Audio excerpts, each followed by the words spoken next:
How to save contacts to Google accounts. Hey everyone, welcome back to our channel. In today's video, we are going to learn how we can save contacts to Google accounts. So make sure to watch the video till the end. Now, saving contacts to Google account is quite simple. Most of the phones these days already have the option to choose where you can save it.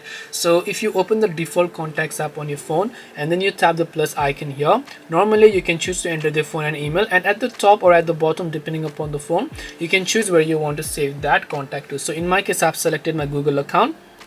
You can choose to save them on your SIM, on your phone, or on your Samsung account depending upon what is it that you prefer, and then you'll be able to save those contacts. This way you'll be able to save contacts on Google account. Hope this video was very helpful to you guys, and if it did help you, make sure to leave a like and subscribe to our channel. If you have got any more questions, queries, or doubts, feel free to also leave them down below. Thank you very much for watching till the end of this tutorial, and see you soon in our next video.